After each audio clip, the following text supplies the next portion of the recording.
নমস্কার বন্ধুরা। পশ্চিমবঙ্গ গ্রাম পঞ্চায়েতের চাকরির জন্য যারা অপেক্ষা করছেন তাদের জন্য আজকের এই ভিডিওটি অত্যন্ত গুরুত্বপূর্ণ হতে চলেছে। কারণ সম্প্রতি ওটিআর বা ওয়ান টাইম রেজিস্ট্রেশন নিয়ে ব্যাপক আলোচনা শুরু হয়েছে। অনেকেই প্রশ্ন করছে ওটিআর কি বাধ্যতামূলক, ওটিআর না করলে কি আবেদন করা যাবে না, এখনই রেজিস্ট্রেশন করা উচিত নাকি বিজ্ঞপ্তি প্রকাশের জন্য অপেক্ষা করবে। সবচেয়ে বড় কথা, ভুল তথ্যের কারণে অনেকেই চাকরি প্রার্থীরা বিভ্রান্ত হচ্ছে। তাই আজকের এই ভিডিওতে আমি আপনাদের দেখাবো ওটিআর আসলে কি, কেন এটি চালু করা হয়েছে, গ্রাম পঞ্চায়েতের নিয়োগের ক্ষেত্রে এর ভূমিকা কি হতে পারে এবং একজন চাকরি প্রার্থী হিসাবে এখন থেকে আপনাদের কি কি প্রস্তুতি নিয়ে রাখা উচিত। ভিডিওটি শেষ পর্যন্ত দেখবেন, কারণ মাঝপথে আমি এমন কিছু গুরুত্বপূর্ণ বিষয় বলবো যা আপনার ভবিষ্যতে আবেদন প্রক্রিয়াকে অনেক সহজ করে দিতে পারে। তাহলে চলুন একটা বিস্তারিত আলোচনা করা যাক। সাম্প্রতিক যে খবরটি পাওয়া গেছে সেটিতে জানা যাচ্ছে যে অ্যাপ্রক্সিমেটলি 11,000 ভ্যাকেন্সি যে গ্রাম পঞ্চায়েত, ওয়েস্ট বেঙ্গলের গ্রাম পঞ্চায়েতের রিক্রুটমেন্টের জন্য আসতে পারে, যেটা কিনা আপনাদের 6,500 ভ্যাকেন্সির কথা বলা হয়েছিল অ্যাপ্রক্সিমেটলি। সেটা বেড়ে গিয়ে এখন অবধি যতদূর পাওয়া যাচ্ছে খবর, সেটা 11,000 বেশি পদ বেরোতে পারে। তাহলে এই রেজিস্ট্রেশনটা কি, এটা নিয়ে অনেকেই অযথা একটা ভ্রান্ত ধারণার মধ্যে রয়েছেন। তো আগে জেনে নিই ওটিআর করার জন্য কি কি প্রয়োজন হবে। দেখো, ওটিআর করার জন্য প্রয়োজনীয় তথ্য হচ্ছে তোমার একটা সচল মোবাইল নাম্বার, যেই নাম্বারটায় তোমার এসএমএস আসতে পারবে, ঠিক আছে। একটি ভ্যালিড ইমেল আইডি, যেখানে একটা ইমেল আইডি থাকবে। আধার কার্ড বা ভোটার কার্ড, যে কোনো একটা, সম্ভবত ম্যাক্সিমাম জায়গায় আধার কার্ডটাই বেশি গুরুত্বপূর্ণ। এবং শিক্ষাগত যোগ্যতার তথ্য।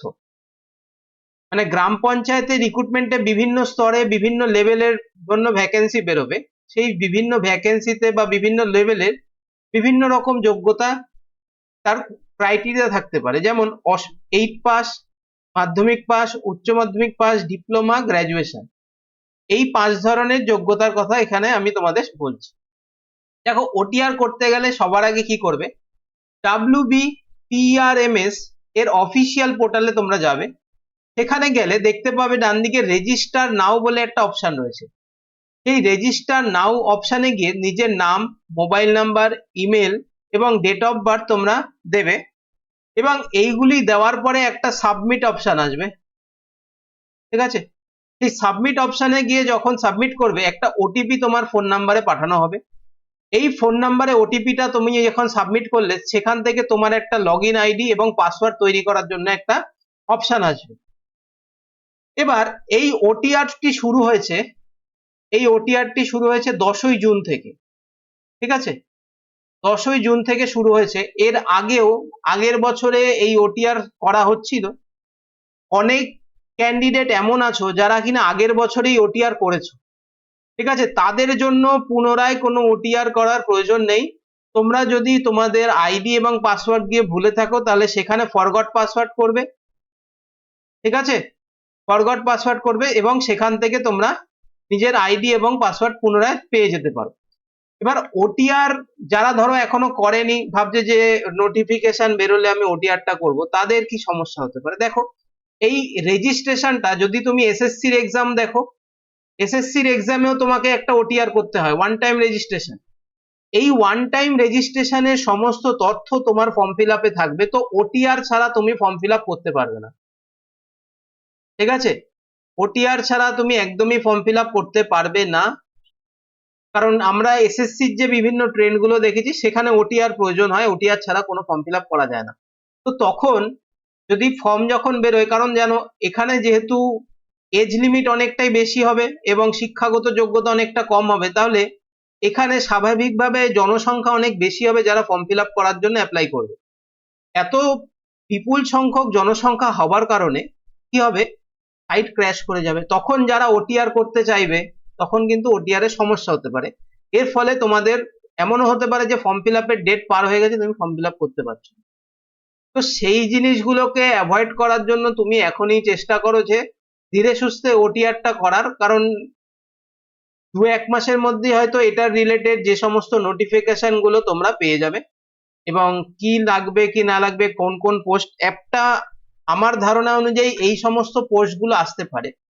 এই পোস্টগুলো হচ্ছে executive assistant, data entry operator, নির্মাণ সহায়ক, গ্রাম পঞ্চায়েত কর্মী এবং অ্যাসিস্ট্যান্ট ক্যাশিয়ার। এই কটা সম্ভাব্য পদ আসতে পারে। এবং এখন আবার তোমাদেরকে বলছি, এই কটা সম্ভাব্য পদের জন্য অ্যাপ্রক্সিমেট ভ্যাকেন্সি থাকবে 11,000 প্লাস। ঠিক আছে?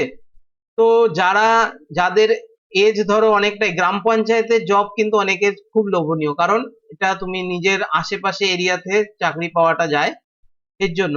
আর একটা হচ্ছে বাংলাতেই থাকবো, বাংলাতেই সমস্ত কিছু আমার, তো এটা একটার জন্য এটা খুব ভালো জায়গা। তো তোমরা এখন যেটা করতে পারো, তোমরা গ্রাম পঞ্চায়েতের জন্য পড়াশুনো শুরু করতে পারো। ঠিক আছে? আমি যেটা প্ল্যান করছি তোমাদের জন্য, ঠিক আছে, এই গ্রাম পঞ্চায়েতের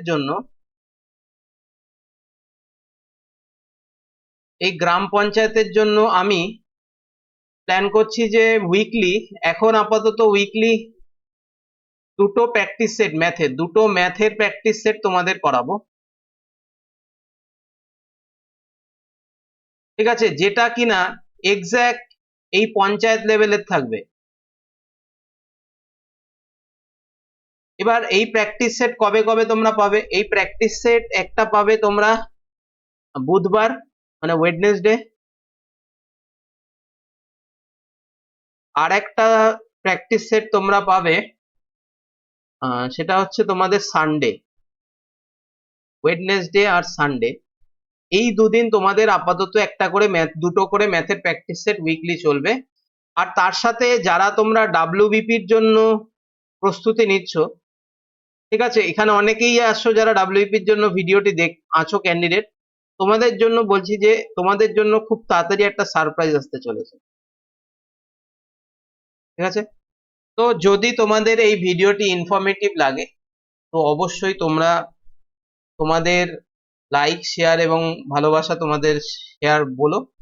আর তোমাদের এই ভিডিও নিয়ে যত মতামত আছে, তোমরা কি ভাবছো যে কি করলে তোমাদের বেশি হেল্প হবে, তোমাদের মতামত তোমরা নিচে কমেন্ট সেকশন খোলা আছে, তোমরা সেখানে তোমাদের মতামত জানাতে পারো।